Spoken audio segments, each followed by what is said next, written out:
Her cough and cold में antibiotic की जरूरत नहीं होती है, लेकिन हर कफ एंड कोल्ड को आप इग्नोर भी नहीं कर सकते। बहुत कॉमनली आप लोगों ने सुना है कि कफ एंड कोल्ड में कोई दवा की जरूरत नहीं होती और अपने आप चला जाएगा, लेकिन एज अ पेरेंट मैं जानती हूँ कि खांसी जुकाम बच्चे और माँ बाप दोनों के लिए कितना अनोइंग होता है। शिशु केयर में आपका स्वागत है। मैं हूँ doctor Deepa Agarwal, senior consultant paediatrician, Mayom hospital Gurgaon में एंड मॉम ऑफ 3। इस चैनल पे हम बात करते हैं बच्चों की सेहत और पेरेंटिंग को साइंस और एक्सपीरियंस से समझते हैं और आपके हर उस सवाल का जवाब देने की कोशिश करते हैं जो आप गूगल करते हैं।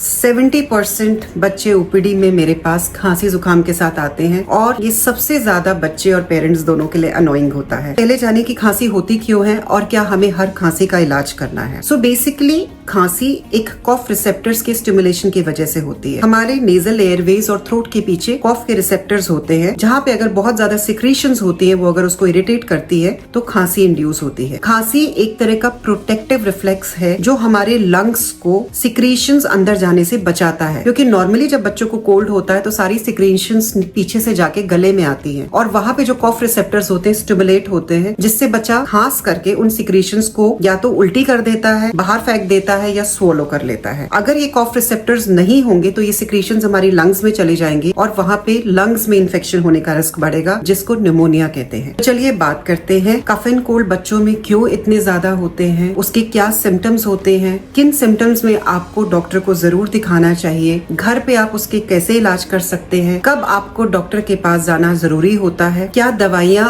आप दे सकते हैं और किन दवाइयों को आपको बिना डॉक्टर की सलाह के बिल्कुल भी नहीं देना है। इन सब के बारे में आज हम डिस्कस करेंगे। सबसे पहले पेरेंट्स ये समझिए कि अगर आपको अपने बच्चे के खांसी जुकाम से बहुत ज्यादा प्रॉब्लम लग रही है या कोई भी चीज आपको ठीक नहीं लग रही है तो हमेशा अपने डॉक्टर से मिले और उनकी सलाह पर बच्चे का इलाज करिए। तो चलिए बात करते हैं बच्चों में कफ एंड कोल्ड्स क्यों होते हैं। फर्स्ट 2 इयर्स में बच्चों की इम्यूनिटी डेवलप धीरे धीरे हो रही होती है, उनका इम्यून सिस्टम इमेच्योर होता है, इसलिए हर इन्फेक्शन उनके लिए एक नया इन्फेक्शन होता है। तो जिस भी बैक्टीरिया और वायरसेस को वो एक्सपोज होते हैं, स्पेशली वो हमारे नाक से, मुंह से हमारे अंदर जाते हैं एंड कॉमनली हमारे एयरवेज को अफेक्ट करते हैं, जिसकी वजह से हल्का फुल्का जुकाम, रनी नोज, स्नीजिंग शुरू होती है और बाद में खांसी भी शुरू हो जाती है। जबकि बड़ों में क्योंकि हम एक्सपोज हो चुके हैं वायरस को और हमें इम्यूनिटी डेवलप हो गई है तो हमें कॉमनली वो अफेक्ट नहीं करते हैं। तो इसलिए शुरू के 2 साल में 6 से 8 माइनर कफ एंड कोल्ड, जिसमें बच्चा अपने आप ठीक हो जाता है, बहुत ज्यादा खांसी नहीं होती, बहुत परेशानी नहीं होती, वो नॉर्मल होते हैं। अब हम बात करते हैं कफ एंड कोल्ड कैसे होता है। 90% खांसी जुकाम वायरस की वजह से होता है। हवा में बहुत सारे वायरसेस हैं, ऑलमोस्ट 200-300 वायरसेस हैं जो कॉमनली खांसी जुकाम करते हैं, जिसमें से influenza, respiratory syncytial virus, adeno virus, rhino viruses common है जो बच्चों में कॉमनली खांसी जुकाम करते हैं। यूजुअली ये सारे इन्फेक्शन सेल्फ लिमिटिंग होते हैं और धीरे धीरे बच्चा अपनी इम्यूनिटी डेवलप कर रहा होता है। आप मान के चलिए हर वायरल इन्फेक्शन एक टेस्ट मैच की तरह है जो बच्चे को फाइनल मैच के लिए रेडी कर रहा है। तो इसलिए पेरेंट्स परेशान मत होइए। अगर आपका बच्चा हल्का फुल्का स्नीज कर रहा है, थोड़ी सी रनी नोज है, बहुत हल्की फुल्की खांसी है, एक्टिव है, प्लेफुल है, फीड अच्छे से ले रहा है, तो आपको घबराने की जरूरत नहीं है। Now common science and symptoms क्या होते हैं बच्चों में खांसी जुकाम के। यूजुअली जब कोई वायरल इन्फेक्शन होता है तो बच्चे में सबसे पहले थोड़ा सा रनी नोज और स्नीजिंग से शुरू होता है, जब वो हमारे एयरवेज को अफेक्ट करता है और धीरे धीरे बच्चे को बाद में खांसी भी शुरू हो जाती है। इसके साथ साथ बच्चे को फीवर हो सकता है,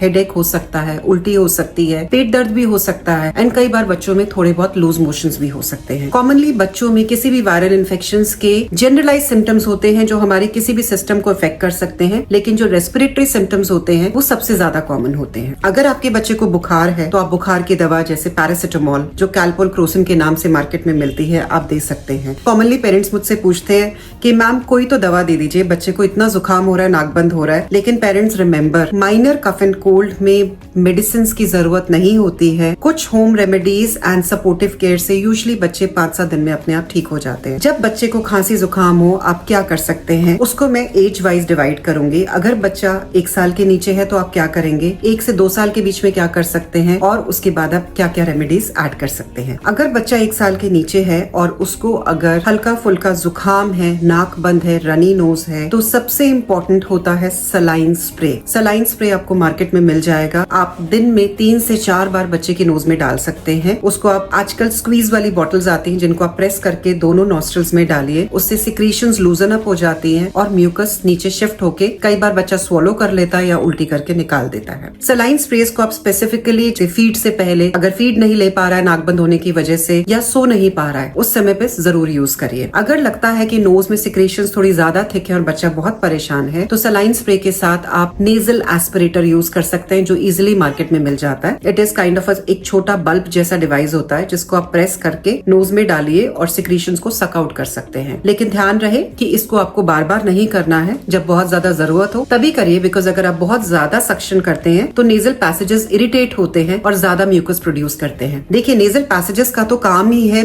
सिक्रीशंस और म्यूकस बनाना। जब कोई इन्फेक्शन होता है तो वो म्यूकस सिक्रीशन बढ़ जाती है। वो थोड़ी बहुत सिक्रीशंस नॉर्मली भी बनाता है जो हमारे एयरवेज को ह्यूमिडिफाई करने के लिए जरूरी होती है।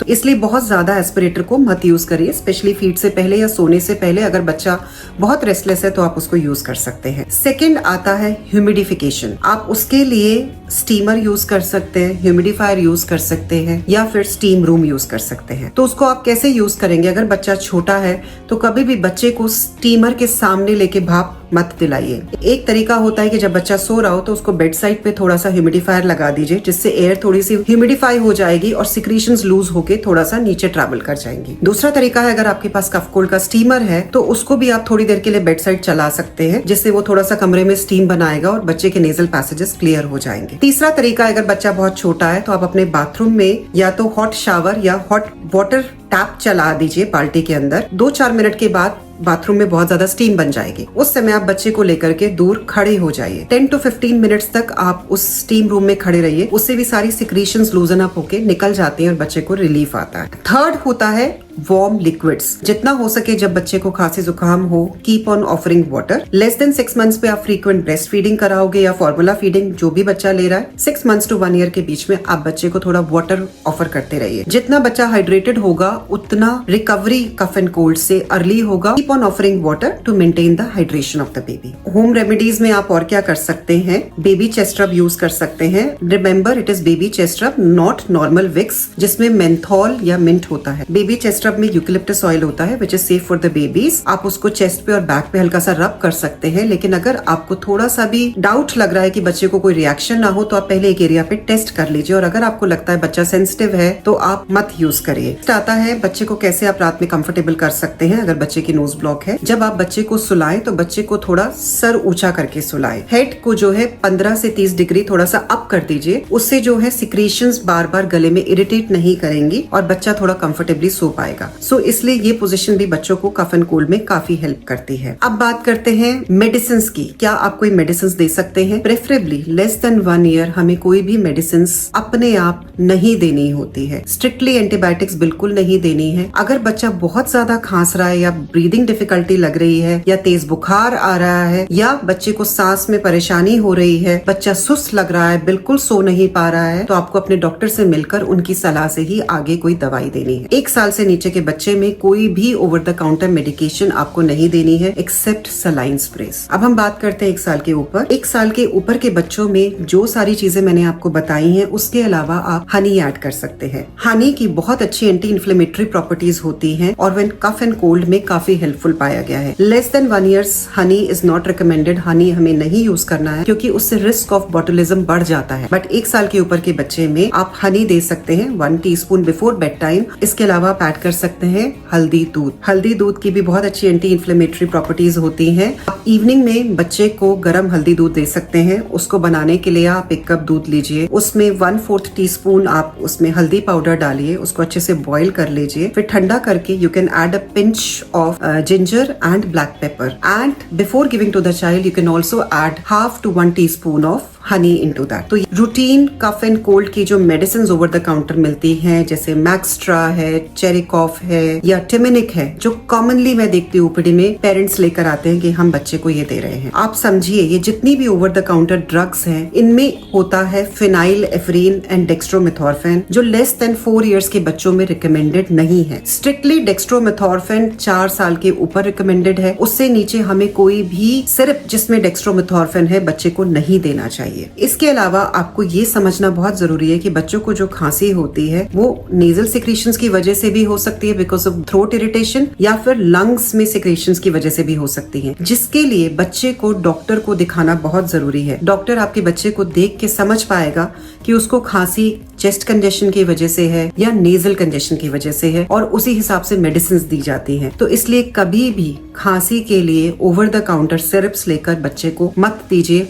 वो बच्चे के लिए बहुत जानलेवा भी हो सकती हैं। उसकी वजह से कॉमनली मैंने देखा है ओपीडी में जब पेरेंट्स आते हैं तो सारी सिक्रीशंस लंग्स में बिल्कुल जम जाती है, क्योंकि डेक्स्ट्रोमेथॉर्फिन कफ को सप्रेस करता है, जिसकी वजह से सारी सिक्रीशंस हमारे नेजल एयरवेज से जाके लंग्स में चली जाती हैं और पूरा लंग्स कंजेस्टेड हो जाते हैं और बच्चा उनको निकाल भी नहीं पाता, क्योंकि हमने ऑलरेडी उसको कफ सप्रेस करने का सिरप दिया है। दूसरा कॉमनली अब्यूज ड्रग होती है एंटीबायोटिक्स। एंटीबायोटिक देने के स्पेसिफिक रीजन होता है, स्पेसिफिक एज होती है, स्पेसिफिक डोज होती है और एक ड्यूरेशन होता है। कॉमनली पेरेंट्स अपने रिलेटिव से या केमिस्ट से पूछ करके एंटीबायोटिक शुरू कर देते हैं। 90% कफ एंड कोल्ड बच्चों में वायरल इन्फेक्शंस की वजह से होते हैं और एंटीबायोटिक्स वायरसेस के लिए काम नहीं करती है। एंटीबायोटिक सिर्फ बैक्टीरियल इन्फेक्शन में काम करती है। दूसरा, जब आप एंटीबायोटिक देते हैं तो उसका एक पर्टिकुलर डोज और ड्यूरेशन होता है। किसी भी एंटीबायोटिक को कम या ज्यादा और 2 या 3 दिन के लिए नहीं दिया जाता। मोस्ट ऑफ द एंटीबायोटिक्स को बच्चे के वेट के हिसाब से